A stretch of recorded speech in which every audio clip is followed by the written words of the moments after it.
హరిరామ జోగే మరో లేఖ రాశారు.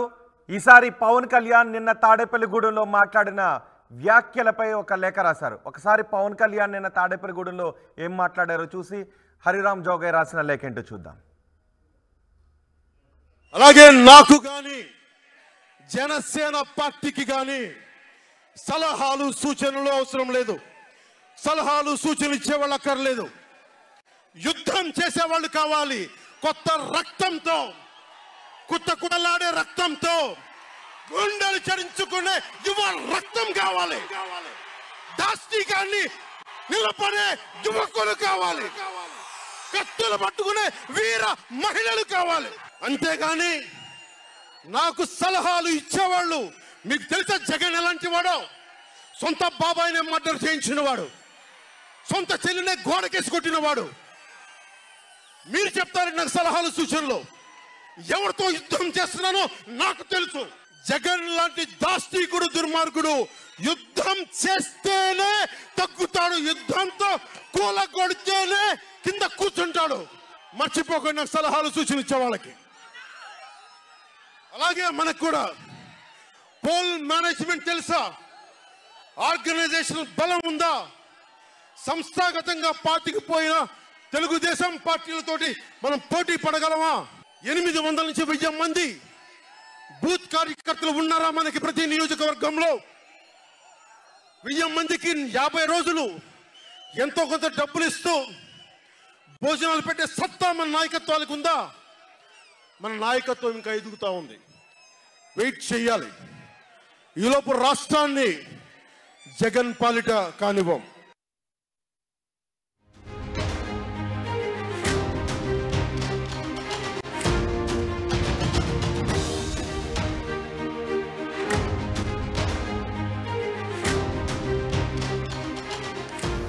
పవన్ కళ్యాణ్ మాట్లాడిన ఈ మాటలపైనే హరిరామ జోగే మరో లేఖ రాశారు. పవన్ కళ్యాణ్కి, జనసేన క్యాడర్కి హరిరామ జోగయ్య సలహాలు సూచనలు ఇవ్వడంలో మిగతా వారి కంటే ఒక అడుగు ముందుంటారు.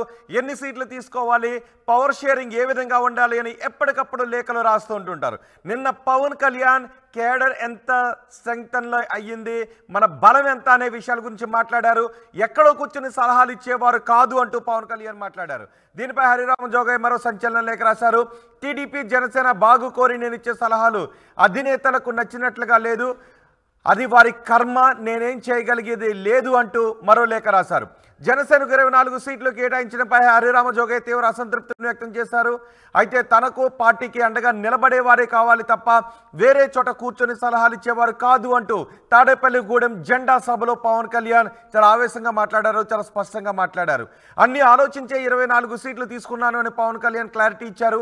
పొత్తులో భాగంగా జనసేన 50 నుంచి 60 స్థానాల్లో పోటీ చేయాలి అని పలుమార్లు బలంగా తన గళాన్ని వినిపించారు. హరిరామ జోగయ్య తన లేఖలతో చాలా సలహాలు సూచనలు చేశారు. అయితే జనసేనకు కేవలం 24 సీట్లు ఇవ్వడాన్ని ఆయన అంగీకరించలేదు. దీంతో లేఖాస్త్రాలు సంధిస్తూనే ఉన్నారు. కూటమిలో ప్రాధాన్యత ఉండాలి అని డిమాండ్ చేస్తూ పవన్ కళ్యాణ్కు ఆయన పలు లేఖలు రాస్తూ వచ్చారు. అయితే ఇకపై పొత్తు గురించి పవన్తో పాటు చంద్రబాబుకు సైతం సలహాలు ఇవ్వడం మానేయాలి అని హరిరామ జోగయ్య నిర్ణయించుకున్నట్టుగా తెలుస్తోంది. తనకు, పార్టీకి అండగా నిలబడేవారే కావాలి తప్ప వేరే చోట కూర్చొని సలహాలు ఇచ్చేవారు కాదు అని పవన్ కళ్యాణ్ తాడేపల్లిగూడెం సభలో స్పష్టం చేశారు.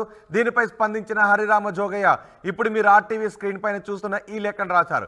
ఇప్పటి వరకు హరిరామ జోగయ్య 2-3 పేజీల లేఖలు రాసేవారు. కానీ ఇప్పుడు రాసిన లేఖలో మాత్రం కేవలం 3 లైన్లు మాత్రమే రాశారు. తెలుగుదేశం, జనసేన బాగు కోరి నేను ఇచ్చే సలహా అధినేతలు ఇద్దరికీ నచ్చినట్లు లేదు, అది వారి కర్మ, ఇక నేను చేయగలిగింది ఏమీ లేదు అంటూ చేగొండి హరిరామ జోగయ్య ఈ లేఖను సంధించారు. ఇకపై లేఖలు రాసే ఉద్దేశం కూడా లేదు అన్నట్టుగానే ఈ లేఖను రాశారు. ఒకసారి మా ప్రతినిధి మనోజ్తో మాట్లాడదాం. మనోజ్, ఇప్పటివరకు 4-5 పేజీల లేఖలు రాసే ఎప్పుడు సలహాలు సూచనలు ఇస్తుంటారు హరిరామ జోగయ్య. జనసేనానికి సలహాలు సూచనలు ఇచ్చేవాళ్ళు హరిరామ జోగయ్య ముందు వరుసలో ఉంటారని అనుకోవచ్చు. నిన్నటి పవన్ కళ్యాణ్ వ్యాఖ్యలనే ఏ విధంగా చూడాలి? ఈరోజు హరిరామ జోగయ్య రాసిన ఈ లేఖపై ఎటువంటి వ్యాఖ్యలు వినిపిస్తున్నాయి? ముందుగా హరిరామ జోగయ్య మాజీ హోంమంత్రి జనసేనలో వచ్చిన దగ్గర నుంచి కూడా పవన్ కళ్యాణ్ సీఎం కావాలి అనే లక్ష్యంతోనే ముందుకు వెళ్లారు. దాదాపు చాలా సార్లు జోగయ్య పవన్ కళ్యాణ్ కలిసినప్పుడు కూడా మీరు రాజ్యాధికారం చేజిక్కించుకోవాలని కూడా ఆయన ఎప్పుడు చెప్తూ ఉండేవారు. అంతేకాకుండా కొన్ని నెలల నుంచి కూడా పెద్ద ఎత్తున ఆయన లేఖలు కూడా రాస్తున్నారు జనసేన అధినేత పవన్ కళ్యాణ్ కు. పవర్ షేరింగ్ అనేది చాలా ఇంపార్టెంట్. ఇప్పటికే సీట్ల సర్దుబాటు విషయంలో 24 సీట్లు వచ్చినాయని జోగయ్య మొన్న ఒక లేఖ రాశారు. నేను పవన్ కళ్యాణ్, టీడీపీ అధినేత చంద్రబాబు నాయుడు ఇద్దరు సభలోనూ చూస్తాను.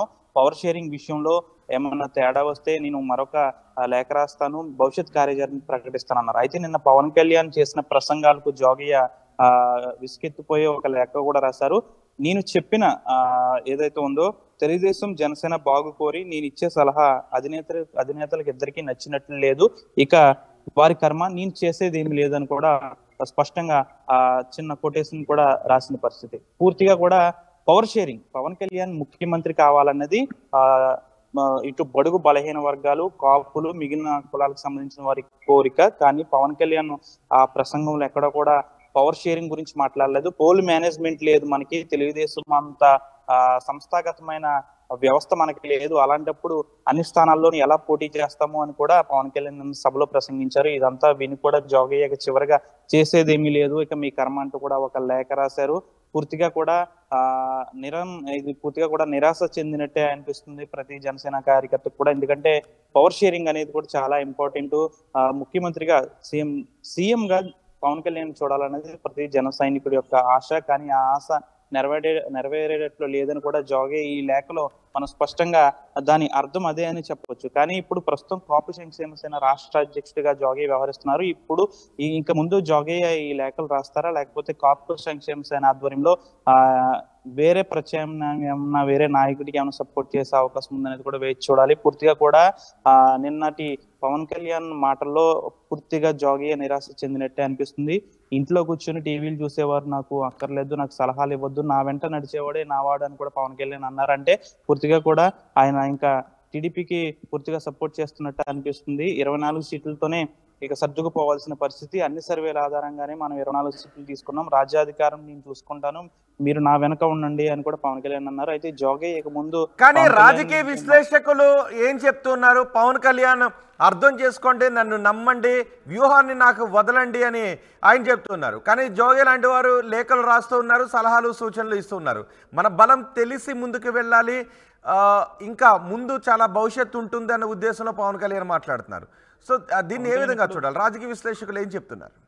పవన్ కళ్యాణ్ నేను ఇప్పటికిప్పుడు రాజకీయాల్లో ఉండాలని కాదు, భవిష్యత్తు తరాలకు ఉపయోగపడే విధంగా నేను పార్టీ పెట్టానన్నారు. అయితే మనం ప్రజారాజ్యం విషయాన్ని కూడా పరిశీలించాలి. ప్రజారాజ్యం కూడా గతంలో అన్ని స్థానాలను పోటీ చేసింది, కానీ ఓటమి పాలయ్యి ఇక పార్టీని నడపలేక కాంగ్రెస్ లో చిరంజీవి కలిపేశారు. అయితే ఇప్పుడు రాజకీయ విశ్లేషకులు ఒకటే చెప్తున్నారు, పవన్ కళ్యాణ్ కూడా టీడీపీలో పార్టీని కలిపేసే అవకాశం ఉందేమో, అందుకే 24 సీట్లతో సర్దుకుపోతున్నారు. ఏ నాయకుడైనా కానీ అన్ని స్థానాలను పోటీ చేస్తారు, తన బలమేంటో నిరూపించుకుంటారు. అంతేగాని అంతటి 3 లక్షల మంది జనాభా వచ్చారు నిన్నటి సభకి, అంతమంది సభలో నా వల్ల కాదు, పార్టీని నేను సంస్థాగతంగా మనకి ఇంకా బలపడలేదు, మనకి 175 స్థానాల్లోనూ పోటీ చేసే అభ్యర్థులకి కోట్లాది రూపాయలు ఏమన్నా ఉన్నాయా, నా దగ్గర ఏమన్నా ఉన్నాయా, నేను ఇప్పుడు సినిమా ఓజీ అనే ఒక సినిమా తీస్తున్నాను, ఆ సినిమాకి సంబంధించి వచ్చే డబ్బులు కూడా నేను ఇలాగే ఖర్చు పెడుతున్నాను, నాకు వెనకాల ఏమీ లేవు, ఉన్నవి కూడా అమ్ముకుంటున్నాను అని కూడా అంటారు. అంటే ఇక్కడ రాజకీయ విశ్లేషకులు ఇంకొక మాట కూడా చెప్తున్నారు, తన అన్న ఎవరైతే చిరంజీవి ప్రజారాజ్యాన్ని కాంగ్రెస్ లో ఎలా కలిపేస్తారో ఈ జనసేన కూడా టీడీపీలో ఎలా కలిపేస్తారా అనేది కూడా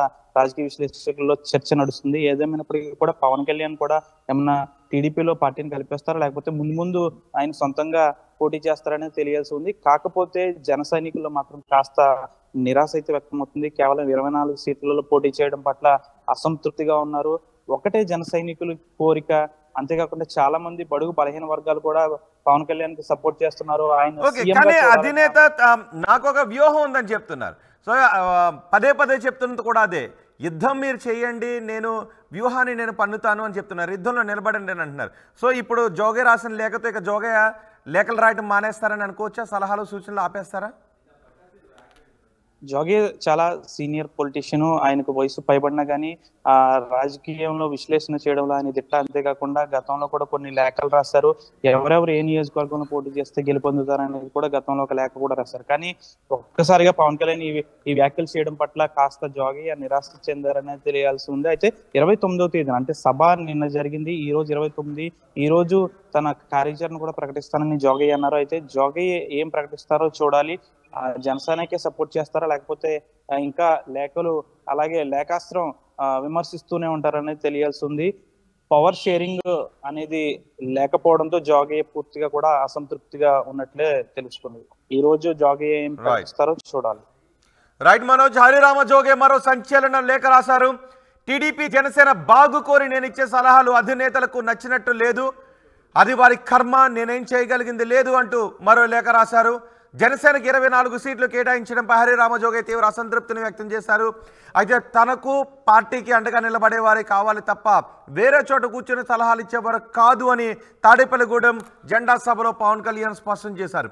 అన్ని ఆలోచించి 24 సీట్లు తీసుకున్నాను అని క్లారిటీ ఇచ్చారు. అన్ని ఆలోచించి 24 సీట్లు తీసుకున్నాను, వ్యూహాన్ని నాకు వదిలేయండి, సలహాలు సూచనలు ఇవ్వడం కాదు అని జనసేన అనడంతో అలిగే హరిరామ జోగయ్య ఇక లేఖలు రాసే ఉద్దేశం లేదు అన్నట్టుగా ఆయన లేఖ రాశారు. ఎప్పుడు 3-4 పేజీల లేఖను రాస్తారు, కానీ ఈసారి మాత్రం 3 లైన్ల లేఖను రాసి అది వారి కర్మ, వదిలేస్తున్నాను అంటూ ఈ లేఖలో పేర్కొన్నారు.